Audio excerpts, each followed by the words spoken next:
empezar. Así que, Tami, te agradecemos por tenerte tiempo de generar la clase, la presentación. Así que, ¿quién mejor que nos podía dar esta parte? Me parece que era vos, que tenés la experiencia, que estuviste en oncología, así que nos podés seguramente darnos, ¿no?, todos esos cuidados a tener en cuenta en el momento del manejo de las drogas de alto riesgo, sobre todo los citostáticos, que por ahí vamos a ir teniendo, los anticuerpos monoclonales, que son desde la parte de nefrología, que vamos a ir manejando, así para que también todo el personal se sienta seguro y tranquilo cuando va a manipular, cuando va a administrar, y también, ¿no?, pensar en si llegamos a tener una extravasación, un derrame, cuál va a ser nuestro accionar. Así que gracias, y adelante, Tami. Bueno, gracias, Zule, gracias por el espacio. Y bueno, voy a compartir pantalla, ¿sí? Va a estar un poquito lento porque no sé si es el internet o es la, no sé, o la compu. Pero el internet también, porque se ve que está inestable en general, para todos, creo que. Sí, porque hoy intenté compartir la pantalla, pero no me aparecía el, el programita. Pero voy a intentar ahora ver de nuevo.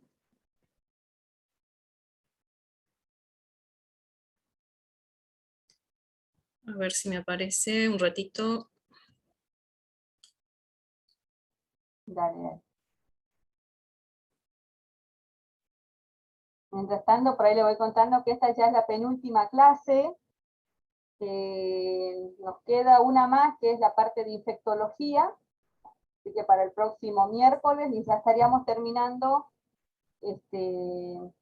todas las capacitaciones de trasplante. Así que después seguro vamos a seguir, y vamos a elaborar algún examen como para cerrar también, como vamos a hacer con la recuperación cardiovascular. Por ahí, los que no han podido entrar a la plataforma, a la PEUTIC, ya el examen a partir de hoy va a estar cargado ya en la plataforma. Y vamos a ver con los colegas que se han sumado después, más tarde, acá al servicio, cómo lo vamos a organizar para que también lo puedan. La idea es que todos le hagan el examen, el repaso, que en realidad no es aprobar o desaprobar, sino que juntos podamos construir este conocimiento, apoyarnos, y que nos sirva como para ir empoderándonos en el momento que estamos frente al paciente, y nada, que todos podamos ir aprendiendo de cada uno, y que nos sintamos seguros. Creo que eso es más que todo el objetivo, ¿no? No quiero que lo tomen como desaprobé o aprobé, sino vamos todos juntos fortaleciéndonos. ¿Sabés que estoy teniendo un problema para compartir la pantalla? No apareció nada, ¿no? No aparece. Te da abajo, en la parte de abajo deberías tener como donde te dice compartir pantalla. Sí. ¿No Entro ahí. te Sí, sí. No, querés mandármelo tu Power y yo lo pongo compartir. Mándame a mi correo. A ver, O capaz que por ahí va a ser más práctico, porque no me deja, no sé si es el internet o es la compu, que no me deja.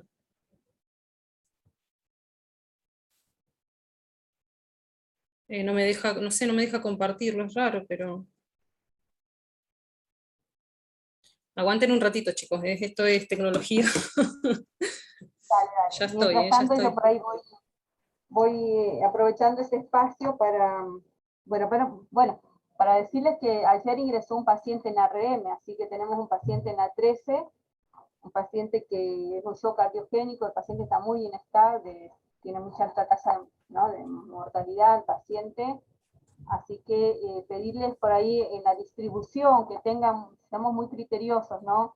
Si bien hay algunos colegas que ya tienen experiencia, por ahí los colegas que hay que tenerles un poco más de acompañamiento, ¿sí?, que todavía que de a poco ellos se vayan, cuando se vayan sintiendo ya seguros, porque no es que todos los días hemos tenido pacientes en ARM, hemos tenido uno, el paciente, el señor que subió al quinto, y ahora tenemos a este paciente.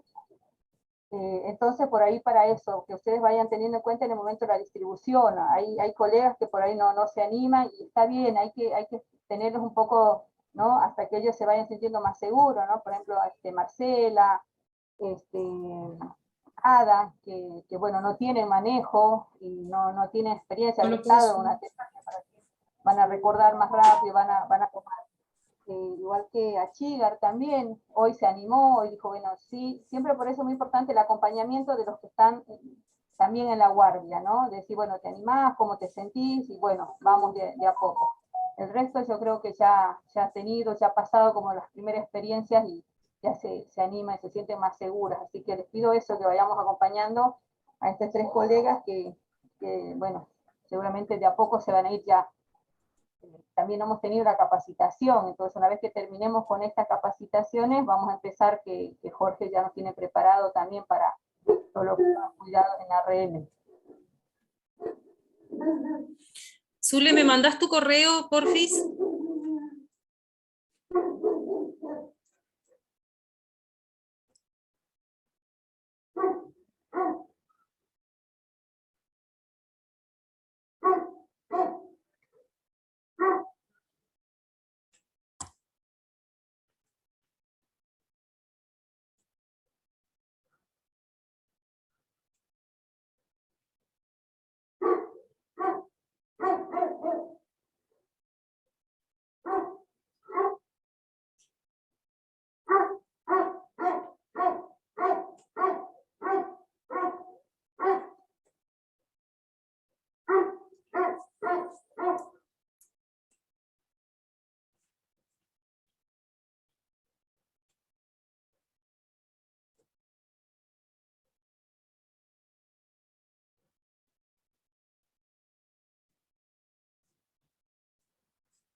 Avísame si te llega, Zule.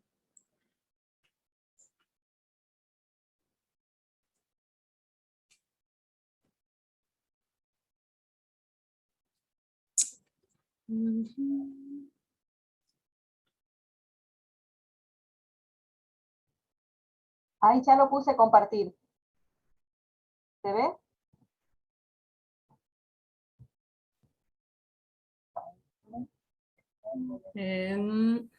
No sé si aparece algo.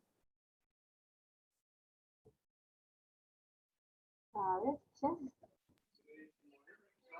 No aparece nada, chica. Ahí apareció. Ahí está. ¿Sí? Buenísimo, entonces. Ahora vamos a ponerle modo presentación, así que ahí Dale. vos me vas diciendo cuando lo pase, entonces también. Dale. ¿Ahí? Ahí estamos. Ahí se ve. Listo. Bueno, adelante entonces. Dale.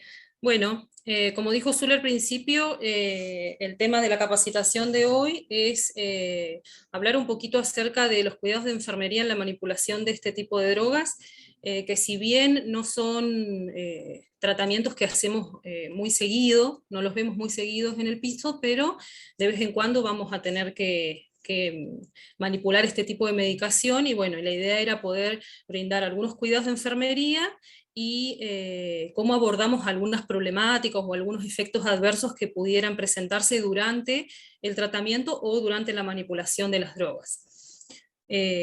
Pasa Zule. El siguiente, Zule.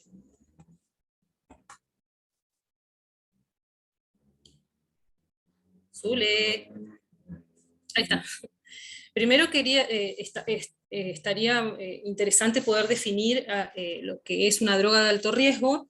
Si bien nosotros a diario trabajamos con drogas de alto riesgo, todo lo que son inotrópicos, hasta incluso algunos corticoides, que trabajamos con los pacientes cardiológicos y también con los pacientes de nefro, también se consideran medicamentos de alto riesgo, pero en esta oportunidad queremos hacer énfasis como en dos drogas importantes a la hora de ser administradas con los pacientes de nefrología.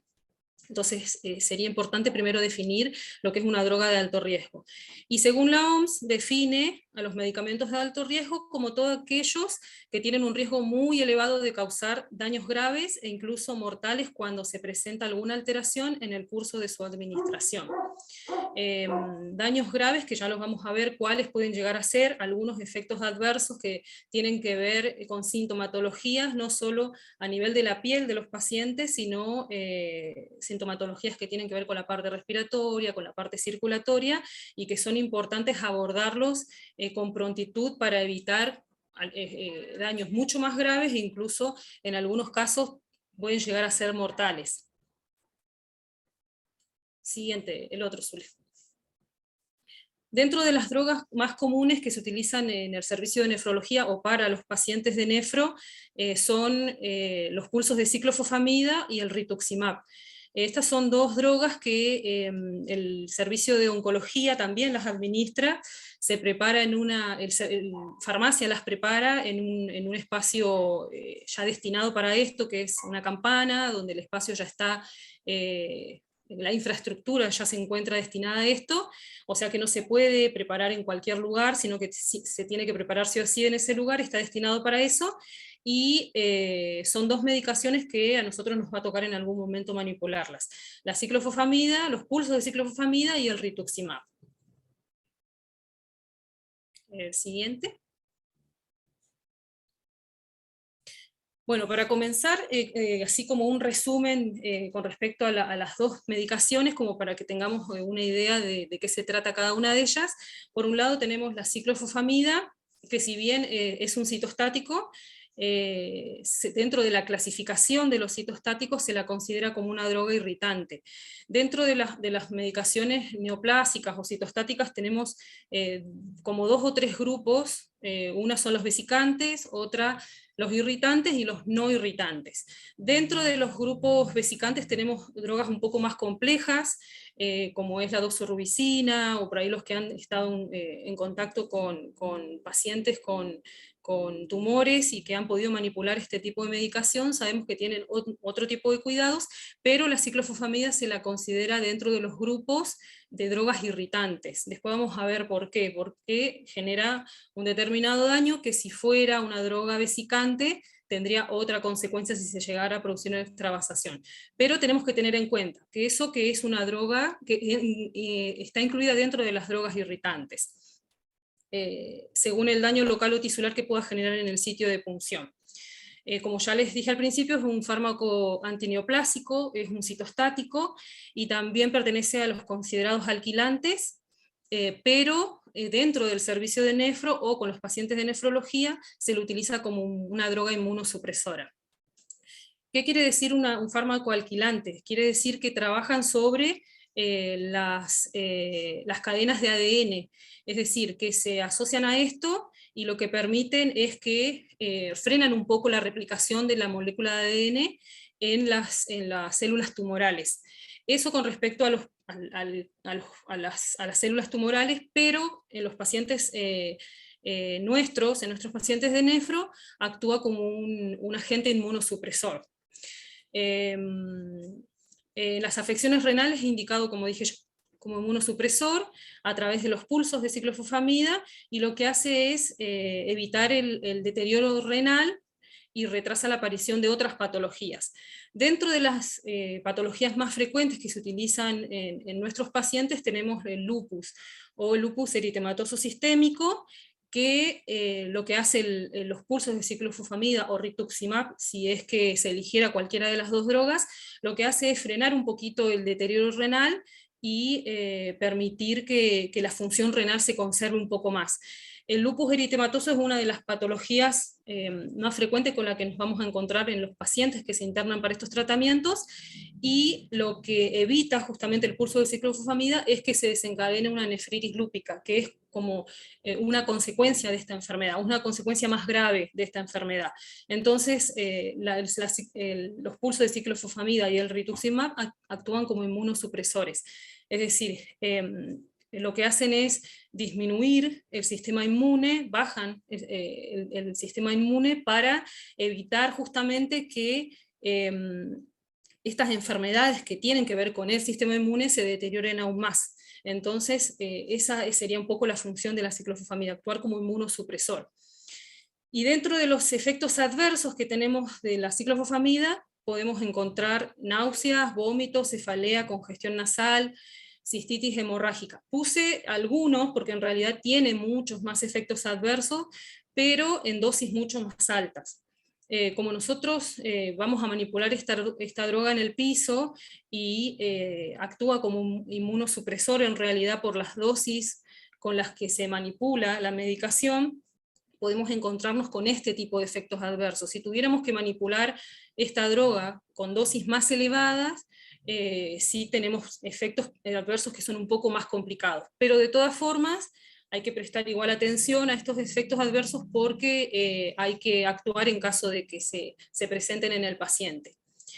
Con respecto al último efecto adverso, que es la cistitis hemorrágica, yo quería aclarar que en el tratamiento con ciclofosfamida muchas veces se indica una medicación que se llama Mesna. El Mesna es un quimioprotector que lo que hace es proteger a la vejiga de esta complicación. La cistitis hemorrágica es una inflamación de la vejiga, es un efecto adverso de la infusión de ciclofosfamida, y en nuestros pacientes renales muchas veces se indica el Mesna o no. Eso va a depender de la función renal del paciente, si hay presencia de hematuria en orina, eso lo van evaluando los médicos y de acuerdo a esas condiciones se indica o no esta medicación. Es una premedicación que se administra antes de comenzar la infusión de ciclofosfamida y de esa forma protegemos todo lo que es las vías urinarias y la vejiga para evitar esta complicación. La siguiente, Zule. Dani, por ahí quería aportar un poquito en esa parte, ¿viste? Cuando los primeros protocolos que mandaron los de Nefro, no en todos Sí. pusieron el Mesna, y cuando lo consulté era por la dosis. Van viendo de acuerdo a la dosis, como es verdad que es una dosis baja, no es una dosis citostática, por eso van evaluando, por eso ustedes van a ver que en algunos tal vez les pongan Mesna y otros no, una ampolla antes de empezar, y en algunos no, porque es por la dosis. Bien.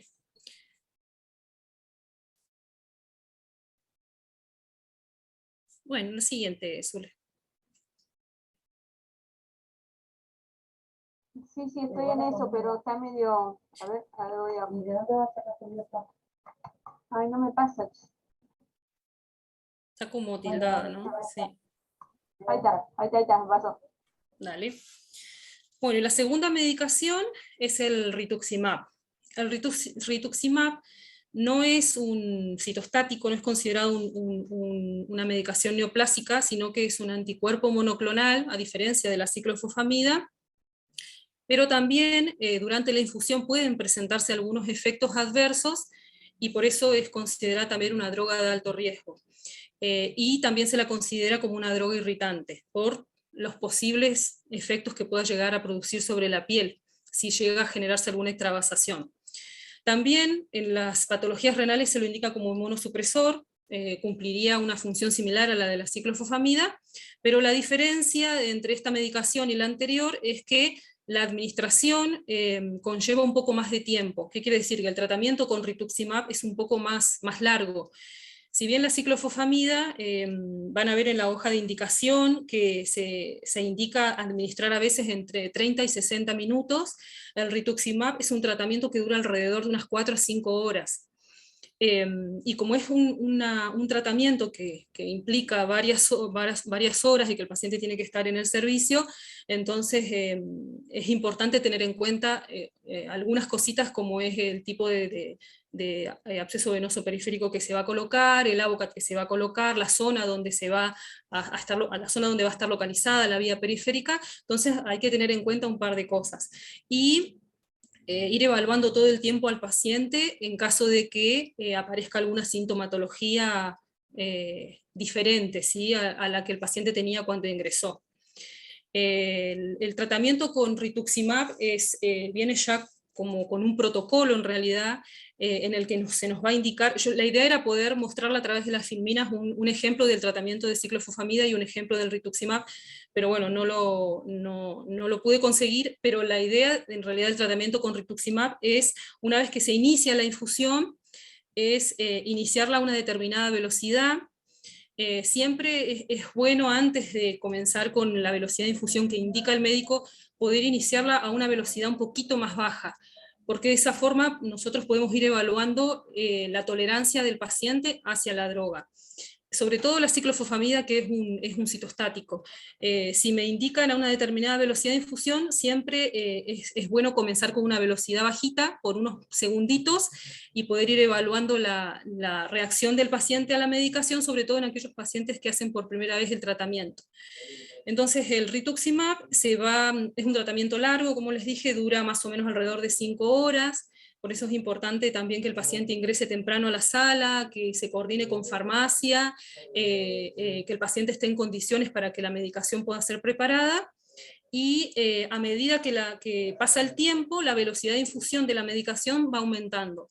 Aumenta hasta determinada velocidad, que ustedes lo van a ver en el protocolo de administración de esta medicación, y ya llega a una determinada velocidad de infusión, por ejemplo 120 mililitros hora, que es la última, y ya se deja a esa velocidad hasta que termine de infundir la medicación. Pero es un tratamiento un poquito más largo que la ciclofosfamida. Y dentro de los efectos adversos con los que nos podemos llegar a encontrar es el rash cutáneo, prurito, puede manifestar escalofríos, dificultad respiratoria o disnea, cefalea, náuseas, vómitos, sudoración, palpitaciones y a veces hasta hipotensión. La próxima, Azule.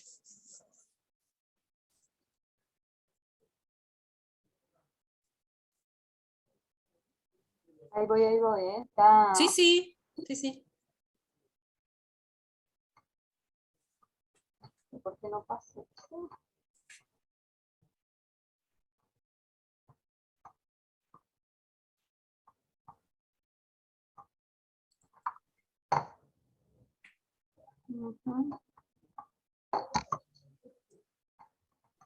No, no pasa lo siguiente.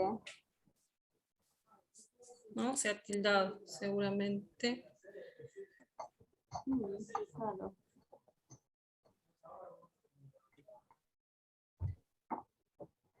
Bueno, si no la voy viendo de acá del... La tengo igual acá. Ahí está. Bueno, antes de pasar a los cuidados de enfermería propiamente dichos en cuanto a la administración de estas drogas, me pareció importante poder ver algunas recomendaciones, tener en cuenta algunas recomendaciones o algunos detalles previos antes de la administración de la medicación. Como por ejemplo el tener que estar siempre en contacto con el servicio de farmacia una vez que ya nos indicaron o que ya nos informaron que se va a internar un paciente con este tratamiento. Una vez que el paciente llega al servicio, se prepara la unidad, obviamente se lo interna, se le realiza el control de signos vitales, y si está en condiciones, siempre tenemos que estar en contacto con el servicio de farmacia. Seguramente ellos nos van a llamar para consultarnos cómo está el paciente, si el paciente ya se internó, si está en condiciones de recibir la medicación. Entonces es importante estar siempre en contacto con el servicio de farmacia, con el servicio de oncología, que es a donde nosotros vamos a tener que ir para retirar la medicación, y con los nefrólogos, ¿sí? En la coordinación del tratamiento. También es importante verificar que la premedicación se encuentre en stock en el servicio. Si es un tratamiento de ciclofosfamida, tener en cuenta que la premedicación siempre va a estar prescripta por antieméticos, por corticoides, el quimioprotector que les decía al principio que es el Mesna, si es que se necesita o no. Como es una medicación que nosotros comúnmente no la manejamos en el servicio, no tenemos esta medicación comúnmente. Entonces es importante que la premedicación esté obviamente en el servicio en stock antes de que se inicie con el tratamiento. En cuanto a los antieméticos también es importante porque va a necesitar sí o sí de estas medicaciones, sobre todo los antieméticos y los corticoides, para evitar justamente los efectos adversos que nosotros estuvimos charlando hace un ratito. Dentro de los antieméticos tenemos el ondansetron, que es el antiemético por excelencia que se utiliza en la infusión de estas drogas, y como rara vez tenemos en el servicio, aparte es una medicación que no se maneja en todos los servicios del hospital, sino en servicios específicos, también es importante poder verificar que contemos con esta medicación previamente. Después, con respecto a la colocación del acceso venoso periférico, también es importante tener en cuenta el lugar donde se va a colocar. Siempre se trata de evitar el dorso de la mano porque es una zona donde estamos muy cerca de nervios, de tendones, y si se llegara a producir alguna extravasación, el daño es un poco más grave que si nosotros colocáramos una vía periférica en el brazo o en el antebrazo. Las recomendaciones siempre son las mismas que la colocación de una vía periférica, quizás en otro tipo de drogas, evitar la zona de los pliegues, evitar las zonas donde hay hematomas, o donde ya se han punzado previamente. Eso, como nosotros ya lo sabemos, por ahí a tenerlo en cuenta también, pero sobre todo evitar el dorso de la mano, evitar esa zona a la hora de colocar las vías periféricas. Si no encontramos un lugar, una vena propicia para la colocación de la vía periférica, y bueno, tendremos que evaluar y ver el lugar donde se va a colocar, que sea el lugar más óptimo para la administración de la droga. Con respecto al número del AVOCAT, también es importante, no es necesario un AVOCAT 18, o un AVOCAT, menos un AVOCAT 16 ni un 18, un AVOCAT de gran calibre, sino que con que nosotros podamos colocar un 24 o un 22, incluso hasta un 20, pero siempre se recomienda un 22 o un 24, porque la infusión de la medicación, si es una ciclofosfamida, va a durar alrededor de unos 30 o 60 minutos, entonces no necesitaríamos un AVOCAT de gran calibre, y aparte porque si el AVOCAT está bien colocado en la vena, nosotros sabemos que la medicación va a infundir bien. Si tiene un buen retorno venoso, la medicación va a infundir bien, así que no es necesario la colocación de un AVOCAT grande, sino que siempre prioricemos un AVOCAT de un calibre más pequeño, porque incluso sabemos que un AVOCAT 18, un 16 produce una lesión mayor a la hora de ingresar a la vena. Entonces, mientras más grande sea el calibre del AVOCAT, mayor es el daño que nosotros podemos llegar a provocar si se llegara a producir una extravasación de la medicación. Entonces, siempre priorizar el sitio de punción, si las condiciones están dadas, porque siempre tenemos excepciones, y el número de AVOCAT. Es importante esto de tratar de colocar AVOCAT de calibre pequeño. En el servicio de onco, cuando nosotros administrábamos las drogas, siempre utilizábamos AVOCAT 22 o 24. En el servicio de onco no existen los AVOCAT incluso ni los 20, es rarísimo encontrar AVOCAT 20, y 18 menos, pero siempre se utilizan estos dos tipos de AVOCAT, así que no tengamos miedo que la medicación va a pasar perfecta, ya sea en los 30, los 60 minutos, o incluso hasta con el rituximab, que dura un poquito más de tiempo el tratamiento. Después yo puse acá el uso de guías XL5000 durante la infusión. Las guías XL5000 son las guías que nosotros usamos comúnmente con cassette, no son las B13. Siempre que se prepara la premedicación y que se empieza a administrar la premedicación, ya es importante purgar la guía que sea esta guía XL5000 a la hora de purgarla. Y seguir el tratamiento con estas guías, porque cuando veamos la indicación obviamente el médico nos indica una velocidad de infusión que tiene que ir sí o sí por bomba, entonces Si no tuviéramos las guías XL5000, podemos utilizar los otros tipos de guías que no sean B13, pero que nos permitan infundir la medicación sí por bomba.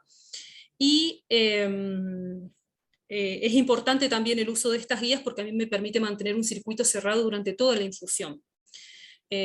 Ahora estas guías XL5000 encastran bien en los AVOCAT, encastran bien en el tapón de Brown, entonces no hay riesgo de que esto se desconecte. A diferencia de las B13, que a veces el paciente se moviliza o está un poco movedizo y sí hay riesgo de que por ahí se pueda llegar a desconectar algo. Pero siempre el uso de las guías XL5000 o de cualquier otra guía que me permita a mí infundir la droga por una bomba de infusión. El uso de Tegader, que es importante porque me permite visualizar las condiciones del acceso periférico, estar valorando todo el tiempo cómo se encuentra el acceso periférico, y ante la menor duda del retorno venoso o de la presencia de alguna sintomatología anormal, yo puedo actuar enseguida, ¿sí? Así que sí, el uso del Tegader es importantísimo a la hora de poder administrar esta droga y preparar obviamente el sitio de punción con la vía periférica. El uso del equipo de protección antes, durante y después del tratamiento. Esto también me pareció, es la clave en realidad a la hora de protegernos nosotros. Si bien son medicaciones que se utilizan con dosis mucho más bajas que las que se usan en onco, nosotros vamos a usar alrededor de 1 gramo de ciclofosfamida, va a estar indicado eso o quizás menos, dependiendo de la criticidad del paciente, y las dosis que se utilizan son mínimas. Pero de todas formas tenemos que usar el equipo de protección para protegernos. ¿A qué me refiero equipo de protección completo? La cofia, el barbijo, el camisolín, las antiparras y los guantes.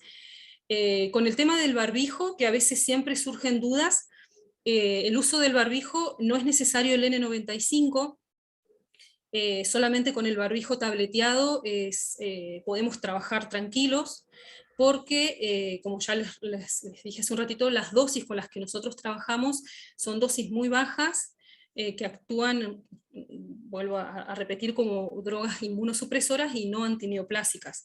Pero de todas formas, siempre hay que trabajar protegidos ante cualquier evento adverso que pueda llegar a suceder durante el transcurso del tratamiento. Aclaro lo del barbijo N95 porque a veces nos quedan dudas en que si usamos el N95, usamos el barbijo tableteado, pero en realidad con el barbijo quirúrgico ya estaríamos protegidos.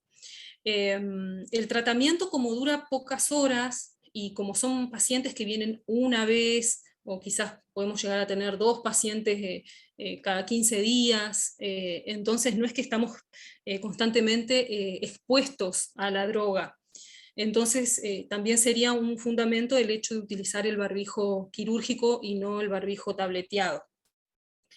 Y informar al personal de maestranza que se realizará este tratamiento también me pareció como una recomendación importante, porque no solo hay que coordinar con farmacia, oncología, con los nefros, sino que también con el personal de limpieza, informándoles que se va a internar un paciente, que se va a realizar un tratamiento con ciclofosfamida o rituximab, para que ellos después puedan también protegerse y obviamente manipular los desechos y todos los residuos que se puedan llegar a descartar en los tachos, incluso hasta la limpieza del baño, que eso lo vamos a ver ahora en unas filminas más. El siguiente es Zule.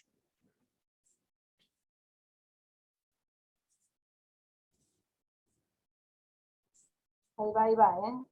Sí. Cuesta pasar. Está muy bueno también esto que de los EPPs, ¿no? Porque a veces uno como que dice, no, el barbijo nos centramos a veces en eso y no nos ponemos el antiparra, que esto es muy importante, el antiparra, por más que usen lentes, por ahí somos chiquitos, la sal, ¿no? Que puede llegar a un derrame y llegar a una salpicadura, eso que no pasa. Cuesta pasar, ¿eh? Bueno, si esperamos unos segunditos. Igual lo tengo acá al costado el power por si. Y si no, seguí vos avanzando. Por si no. Dale. Sí, ahí va a pasar. Em, Es por el internet, porque me dice conexión sí. inestable. Así que avanza nomás si Bueno, querés, Tami, dale, y en algún momento vamos a pasar a dale. otro. Después, bueno, la otra filmina habla acerca de los cuidados propios de enfermería y el abordaje del tratamiento. Me gustó por ahí no solo abordar lo que es el cuidado de enfermería, sino que también a la hora de manipular la medicación, cómo se tiene que realizar. Hay algunas recomendaciones desde el servicio de onco que me parecieron convenientes tenerlas en cuenta nosotros también, porque creo que todo lo que el aporte que pueda llegar a tener desde la bibliografía hacia nosotros me parece que es muy rico y mientras nosotros más tengamos los fundamentos y sobre todo la información para poder actuar y poder protegernos a nosotros mismos, me pareció interesante. El anterior era Zules, cuidados de enfermería y abordaje del tratamiento. Bueno, en esa les comento así cómo empieza el tema de los cuidados de enfermería. Primero, es importante tener en cuenta el material que voy a utilizar para la colocación del absceso venoso periférico. Siempre tener preparado el material para la colocación del mismo, con el AUCAD ya seleccionado, con todos los materiales que voy a necesitar. Después es importante verificar que se encuentre completo el kit de extravasación. Nosotros ahí en el piso tenemos un kit de extravasación que sería importante que por ahí de vez en cuando poder completarlo, ver si falta alguna cosa, poder incorporar los materiales que se necesita para el kit y una vez que se utiliza, así como un kit de absceso venoso central, poder dejarlo en condiciones. Pero siempre, antes de la preparación de todo esto, verificar que el kit se encuentre en condiciones con todo el material. Después, bueno, el lavado de manos, que tiene que estar presente en todos los procedimientos, antes y después de todos los procedimientos que realizamos. Una vez que vamos a la habitación, se le debe explicar al paciente el procedimiento que se va a realizar. Cuando me refiero al procedimiento, la colocación del absceso venoso periférico. Y es importante también indagar sobre lo que él conoce, ¿sí? Qué conocimientos tiene sobre el tratamiento, sobre todo si es la primera vez que se va a realizar este tipo de tratamiento. Si es la segunda vez que ya lo realizó, el paciente viene como más tranquilo, viene un poco más confiado, pero si es la primera vez que realiza un tratamiento, como este está como un poco nervioso, hace preguntas, entonces siempre es importante poder nosotros indagar al paciente qué es lo que él conoce sobre su tratamiento. Y si es la primera vez que lo realiza, poder nosotros educarlo, también usar ese ratito para educar sobre los posibles efectos adversos que puedan presentarse, sobre el tratamiento, cómo va a ser, cómo se va a iniciar, qué es lo que se espera del tratamiento, cuánto va a durar, porque sabemos que el tratamiento de rituximab dura, como dijimos, un par de horas, entonces siempre es importante poder comentarles a ellos cuánto va a durar el tratamiento, porque muchos pacientes se planifican para el día, entonces mientras el paciente esté más informado es mejor, creo que aborda su tratamiento y su patología de una manera diferente. Y también me pareció importante tener en cuenta algunos cuidados del sitio de punción. Cuando puse esto me refiero a por ahí recomendarle que al momento de la colocación del absceso venoso periférico en lo posible esté en reposo, que no realice movimientos bruscos, que trate de estar tranquilo, sobre todo cuando empieza la infusión de la droga. Con esto nosotros evitamos el posible desplazamiento del absceso venoso y que tengamos por ahí que salir corriendo y resolver alguna situación imprevista que se presenta. Entonces, me parece que como primer cuidado de enfermería poder indagar qué es lo que él conoce y nosotros usar ese ratito para educarlo. Después se procede a la colocación del absceso venoso periférico, teniendo en cuenta las recomendaciones que ya estuvimos charlando anteriormente, y se inicia la premedicación según el tratamiento indicado, el tratamiento que nos indiquen los nefrólogos. Una vez que el paciente que ya se le colocó la vía periférica, que ya está en condiciones de recibir la medicación, nos dirigimos al servicio de onco para retirar la medicación. Somos nosotros los que tenemos que trasladarnos hasta el servicio de oncología para poder traer la medicación al piso. Es importante llevar un tupper, porque sabemos que es una droga que no podemos manipularla así libremente, sino que es importante llevar un tupper para poder trasladarla desde onco hasta nuestro servicio. Una vez que estamos en el servicio de onco, quien nos va a recepcionar nos hace firmar un report para verificar que la medicación sea la correcta, que sea el paciente correcto en cuanto a nombre y apellido, la dosis y el checklist. Nosotros firmamos ese report, ya verificando todo esto previamente, que sea el paciente correcto, la medicación correcta, la dosis correcta, y que en ese tupper también, aparte de la medicación, esté el checklist o la hoja de chequeo. Esta hoja de chequeo es para los que quieran después verla, yo la descargué, se puede descargar también de la intranet, y siempre tiene que estar sí o sí en ese tupper que vamos a trasladar al servicio. Es una hoja de verificación que se realiza con un agente más, con un compañero más, y que tiene un par de ítems donde nosotros tenemos que ir llenando nada más, tildando, y que se refiere a todo lo que es la medicación correcta, como ya dijimos, en la hora correcta, la dosis correcta, a fin de evitar posibles errores en la administración de la medicación también. Pero para los que quieran verla, está yo la tengo acá, la descargué, y si no está en la intranet, ahí también se puede ver. Y si no, bueno, cuando tengamos la oportunidad de poder administrar estos medicamentos, ahí la vamos a conocer. La siguiente, Zule. Una vez que estamos en la habitación, bueno, antes de eso el lavado de manos, como ya dijimos, verificar la permeabilidad del absceso venoso periférico antes de comenzar a administrar la droga, que el absceso venoso esté en condiciones, que tenga un buen retorno, que no haya dolor, y ahí es cuando tenemos que sacar la hoja de chequeo, y en conjunto, como yo les decía hace un ratito, con un compañero, completarlo. Esto se hace en conjunto, no es que la hoja de chequeo yo la lleno solito, sino que mientras yo me voy preparando, y mientras voy administrando la medicación, mi compañero va llenando la hoja de chequeo. Siempre se hace en conjunto, se hace de a dos. Entonces nos colocamos el equipo de protección personal, como ya dijimos, todo lo que incluía el equipo de protección, y esto que yo coloqué acá me pareció importante, lo tomé del servicio de onco. Me pareció importante tenerlo en cuenta porque creo que como dije anteriormente, todas las medidas de protección que nosotros tomemos a fin de evitar efectos adversos no solo sobre el paciente, sino también sobre nosotros, me parece que son importantes. Entonces, una vez que nosotros nos colocamos todo el equipo de protección, tenemos que embeber una gasa con alcohol al 70, y de esa forma yo voy a manipular la guía con la que va a pasar la medicación y el Soluflex con el que está ya reconstituida la medicación. Ellos allá en el servicio, es decir, en Campana, la mayoría de las drogas se reconstituyen en Soluflex, que son las soluciones fisiológicas, la solución fisiológica, pero que el material es un poco más blandito que los otros sueros comunes.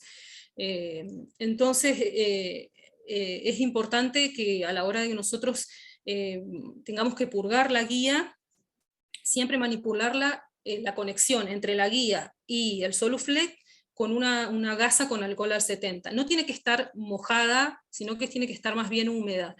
Esto a nosotros lo que nos permite es como mantener una barrera de protección entre la guía y el Soluflex con la medicación ya reconstituido. Me permite a mí tener una barrera de protección para no manipular directamente con mis manos y con los guantes la guía y la medicación. Y aparte porque el alcohol también actúa como barrera, ¿sí? Ante los citostáticos, actúa como un neutralizante. Vamos a ver que el alcohol al 70 y el hipoclorito de sodio son dos elementos que actúan como un neutralizante de los citostáticos en caso de un derrame. Entonces es importante que nosotros llevemos esta gasa con alcohol y la manipulación a la hora de conectar la guía con el Soluflex, que lo podamos hacer con esta gasa. Esta gasa con alcohol se tiene que descartar en una bolsa roja, porque al haber estado en contacto con el Soluflex y con la guía también se la considera que está, no que está contaminada, pero que ya estuvo en contacto con esto y debe ser descartada igual en bolsa roja. Siempre hay que tener cuidado a la hora de purgar las guías para evitar perforar el Soluflex, porque dentro de los accidentes o de los derrames que se han producido, uno de ellos es este, que a la hora de purgar la guía se puede llegar a perforar el Soluflex por accidente y de esa forma producir algún derrame. Entonces, a la hora de purgar la guía, siempre con tranquilidad. El paciente está estable, es un paciente que está monitorizado, nosotros tenemos nuestro equipo de protección y siempre es importante que a la hora de purgar las guías lo hagamos con tranquilidad. Si nosotros no nos sentimos seguros y por ahí un compañero que sí quiere hacerlo, él también debe seguir todos los pasos que nosotros hacemos y poder conectar la guía y, bueno, y permitir que todo el tratamiento se realice. Después es importante también informar al paciente que va a comenzar la infusión de la medicación, decirle, acercarnos al paciente y decirle ya va a comenzar la infusión de la medicación, que ante cualquier sintomatología que él experimente o que sienta, que nos tiene que avisar. De todas formas nosotros tenemos que estar constantemente en contacto con ellos como para poder, visualizar la vía, que esté siempre permeable, y aparte de poder valorar al paciente que esté tolerando bien el tratamiento. Bueno, ahí puse valorar el sitio de punción y la permeabilidad del absceso venoso periférico, que es lo que dijimos hace un ratito. Con respecto a la manipulación de la orina, si bien, como dije al principio, esta medicación por las dosis que se utilizan, no se las considera, no deberían tener el riesgo que tienen las medicaciones que se administran en el servicio de onco, pero de todas formas, a la hora de manipular los fluidos, es importante tener en cuenta algunas cosas. Primero, que no se debe recolectar en los brocales, se debe cuantificar y se debe descartar. En caso de que el paciente no se pueda movilizar, porque podemos llegar a tener pacientes que deambulan y pacientes que no, si el paciente no se puede movilizar y necesitamos colocar, por ejemplo, una chata, siempre es importante poder descartar la orina, es decir, cuantificarla y descartarla enseguida, y realizar la higiene de los elementos. Una vez que nosotros descartamos la orina, se debe descargar 2 veces la mochila, por lo menos 2 veces, el agua de la mochila del inodoro, y si el paciente pudiera levantarse de la cama y trasladarse al baño, al sanitario, educarlo, si él no lo sabe, de que esto también es importante. Puede ser que durante el transcurso de la medicación sienta ganas de orinar, entonces nosotros lo acompañamos con la bomba de infusión al baño, que él pueda orinar, y se lo educa previamente, si él no lo sabe, de que tiene que sí o sí descartar 2 veces el agua de la mochila del inodoro, ¿sí? Y mantener la tapa baja también. También es importante, si se puede, coordinar, no sé si es con el servicio de, eso me quedó la duda, si es con farmacia o con el servicio de insumos. Existen unas pastillas de cloro que se colocan en la mochila del inodoro, y esto, a medida que vos vas descargando el agua el agua de la mochila del inodoro, permite mantenerlo en condiciones, hasta que el paciente se vaya de alta y el personal de limpieza pueda realizar toda la higiene de la unidad. Y también, como dijimos al principio, es importante coordinar con los mucamos, los auxiliares de servicio, la manipulación de los residuos. Siempre todo tiene que ser descartado en bolsa roja, en doble bolsa roja. Se deben rotular, porque todos estos desechos no es que van al mismo lugar donde van los desechos comunes, sino que esto se incinera. Entonces es importante que las bolsas rojas estén rotuladas. Bueno, coordinar con ellos no solo esto, sino también la limpieza del baño y de la habitación. Siguiente, Zule.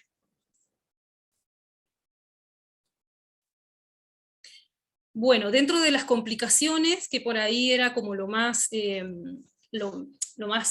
importante a la hora de abordar este tipo de tratamientos, cuáles son las posibles complicaciones y cómo yo puedo actuar, o cómo enfermero puedo actuar, o cuáles son los cuidados que yo tengo que tener si llegaran a producirse algunas complicaciones. Yo puse 3 porque son como las más comunes con las que nos podemos llegar a encontrar. Dentro de esas, como la más grave es la extravasación en el sitio de punción. Como las 2 drogas son drogas que se clasifican dentro de drogas irritantes, dijimos al principio, uno de los efectos adversos o complicaciones, en caso de que se extravase, nos vamos a encontrar con la presencia de una flebitis, puede haber flictena o pápulas, puede haber calor, hipersensibilidad local, y el paciente te va a manifestar como una sensación similar a una quemadura. Entonces, ¿qué pasa si yo estoy valorando la vía periférica y el paciente quizás no me manifiesta nada, pero yo veo alguna alteración en el sitio de punción? Que el retorno venoso no es el adecuado, que hay alguna presencia de una flictena o una ampollita o una pápula. La flictena es esa ampollita que tiene agua, y la pápula se hace como una bolita, como una pelotita, pero no tiene agua. Entonces, ¿cuáles son las acciones que yo tengo que tener en cuenta si me encuentro con esto? Primero, sin dudarlo, detenemos la medicación inmediatamente. Se detiene la administración de la medicación, se informa obviamente al médico de guardia. Siempre es importante, como les dije al principio, tener el kit de extravasación a mano, que esté completo. Y lo que hacemos es, una vez que detenemos la medicación, se retira todo el equipo de infusión. Obviamente me tengo que colocar el equipo de protección personal, retiro el equipo de infusión, me refiero a la guía de infusión, la XL5000 o la guía que esté utilizando en ese momento, pero no retiro el Avocat, dejo el Avocat ahí en el sitio de punción, con todas las medidas que tengo que tener en cuanto no solo el equipo de protección, sino también el uso de gasas y todo protegiendo la zona. Entonces retiro todo el equipo de infusión y dejo el Avocat. Tengo que tomar del kit de extravasación una jeringa, ya sea de 10 o de 5 nos va a servir igual, la tengo que introducir en el Avocat y de esa forma intentar sacar entre 5 o 10 centímetros de la medicación extravasada. No es que tienen que ser 5 o 10 sí o sí, lo que más se pueda, ¿sí? Lo que más podamos retirar, lo retiramos con la jeringa.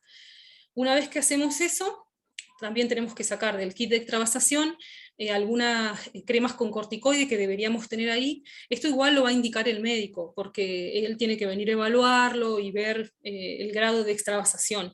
Pero en la mayoría de los casos se utilizan cremas con corticoides, ya sea dexametasona, betametasona o hidrocortisona.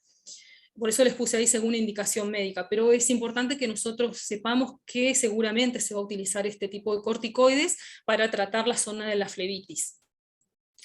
En algunos casos se usan antídotos, pero para la ciclofosfamida y el rituximab no existen, sino que con las cremas con corticoide debería funcionar bien.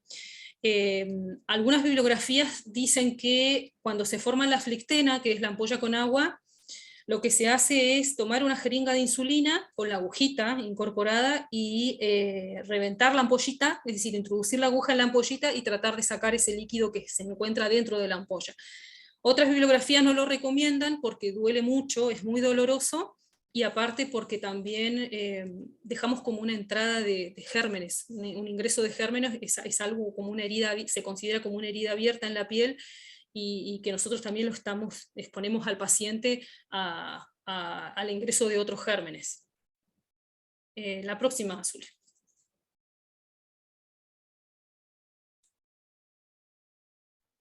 Ahí se trabó de vuelta. Es el internet. Bueno. Dale.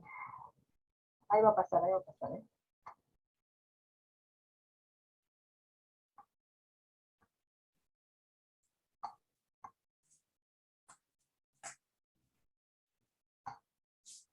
Ahí está. Bueno, después de esto, cuando ya coloqué la crema con corticoides sobre la zona afectada, ahí retiro el Avocat o el catéter y procedo a delimitar los bordes del área afectada. Es importante la delimitación, eso tranquilamente lo podemos hacer nosotros, es una forma también de delimitar el área afectada y también de valorar o evaluar de que esta flebitis o esta afección no se traslade hacia otros tejidos, ¿sí? Hacia otros tejidos circundantes. Entonces es importante la delimitación de los bordes. Una vez que ya delimitamos todo y que las cremas con corticoides que colocamos ya se absorbieron, comenzamos con compresas frías o frío seco, que serían los geles que nosotros comúnmente tenemos en el servicio.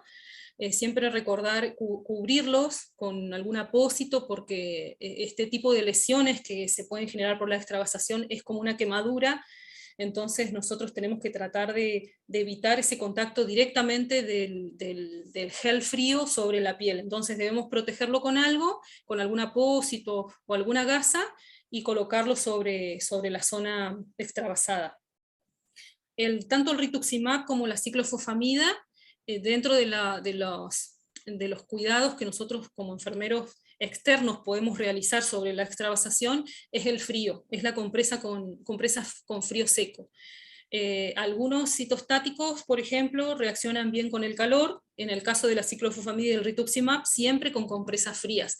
Lo que genera el frío en la zona es una vasoconstricción, y de esta forma nosotros como que frenamos un poco la extensión de la lesión, frenamos que esta extravasación pueda extenderse hacia otros tejidos a través de la vasoconstricción. Entonces siempre es bueno tener a mano también estos geles, por si llegara a pasar algo de esto. Y mantener el miembro afectado elevado a la altura del corazón. De esta forma nosotros también evitamos la presencia de algún edema, y no se debe aplicar ningún tipo de vendaje ni presión sobre la zona donde se produjo la flebitis. Es decir, si tenemos que controlar la presión, como un ejemplo, sería en el miembro contrario. Y reportar el evento. Que es también importante tener en cuenta esto del reporte del evento, porque siempre nosotros a la hora de reportar este tipo de eventos lo hacemos con la finalidad de mejorar obviamente cosas en el cuidado. No lo veamos como algo negativo, como algo que va en contra nuestra, sino que todo lo contrario. Son antecedentes que nos sirven a nosotros para mejorar el cuidado y quizás ir mejorando algunas cosas que a tener en cuenta, pero siempre es importante reportar el evento, y los otros eventos que puedan llegar a producirse. El siguiente es Zul. Ahí va. Por ahí también estoy intentando pasar, por ahí también aprovechar, ¿no?, el tema del reporte, como vos dices, si bien no solo de esto, sino de cualquier otro evento que pueda hacer, y está la caja, el buzón de reporte, que está ahí sí. En el office. Por ahí para los colegas capaz que no sabían para qué estaba.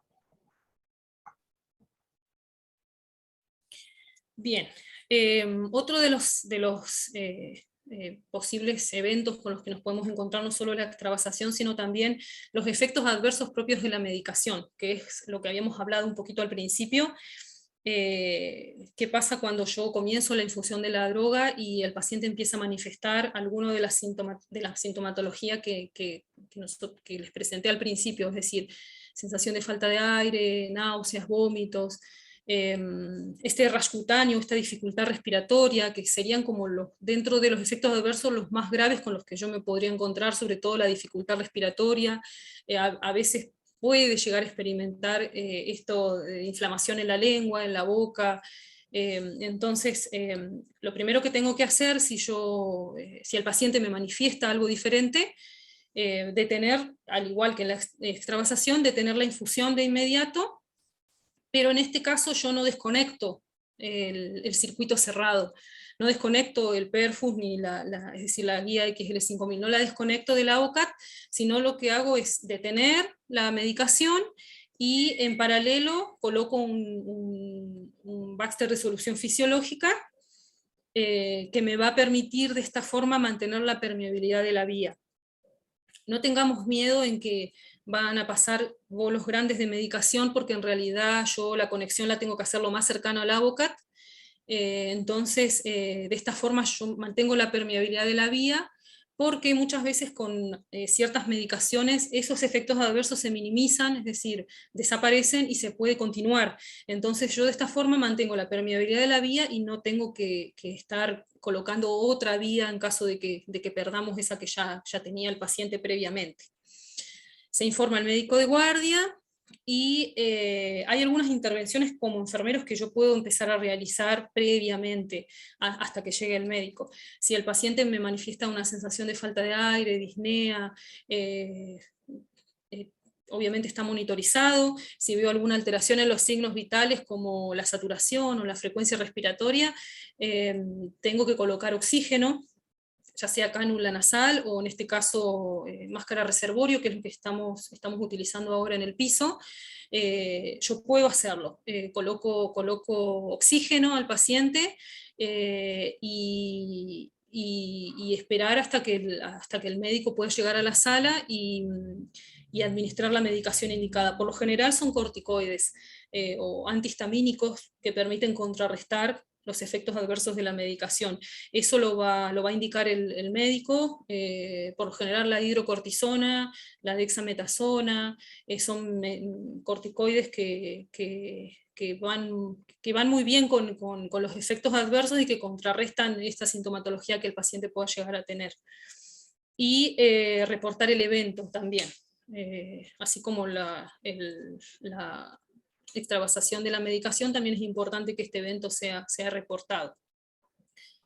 Si yo como enfermero tengo los conocimientos para poder actuar en el momento, tengo que hacerlos, obviamente siempre y cuando estén dentro de de todo lo que a nosotros nos corresponde como enfermeros, puedo hacerlo tranquilamente, hasta esperar a que llegue el nefrólogo y bueno, nos indique la medicación pertinente para eso. Después, el otro evento con el que nos podemos encontrar son los derrames accidentales, derrames sobre la cama, sobre la piel, sobre los ojos o sobre el piso. ¿Qué pasa si el derrame se da sobre la cama del paciente?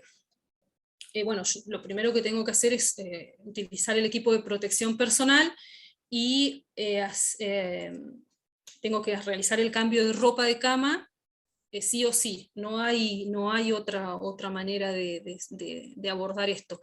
Tengo que retirar, es decir, cambiar la ropa de cama, y esa ropa con el que se produjo el derrame, tengo que descartarla en bolsa roja y rotular la misma, la bolsa como un elemento que se encuentra contaminado.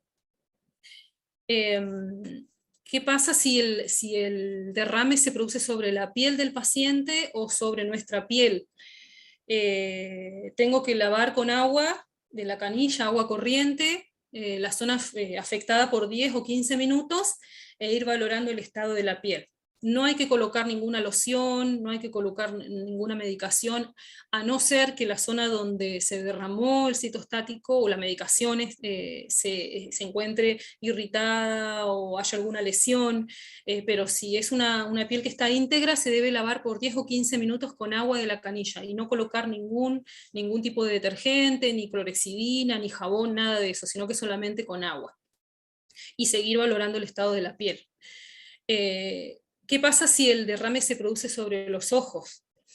En este caso, también lavar con agua corriente durante 10 o 15 minutos y después de eso irrigar con solución fisiológica otros 10 o 15 minutos o utilizar los dispositivos que tenemos en el servicio, que lo tenemos ahí en el office limpio, que se colocó hace muy poquito eso para el lavado de los ojos en caso de que hubiera algún accidente, como en este caso que estamos hablando del derrame sobre los ojos. Esto del derrame sobre la piel o sobre la cama del paciente o sobre los ojos, a veces se puede dar en el momento en que nosotros manipulamos la guía junto con el Soluflect. Por eso les comentaba al principio que es importante poder manipularlo siempre con la gasa al 70, con cuidado, sin apuro, hacerlo con tranquilidad, y de esta forma evitamos cualquier otro tipo de complicaciones.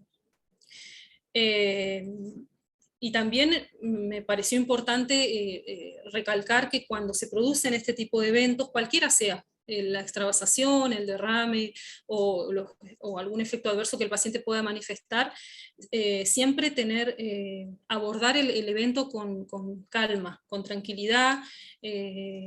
A veces nos asustamos porque estamos manipulando una medicación diferente a la que comúnmente manipulamos en el piso, entonces es importante hacerlo con tranquilidad, contar con nuestros compañeros del piso, avisarles, comunicarles lo que sucedió, y también al personal de maestranza si es que el derrame se produjera en el piso.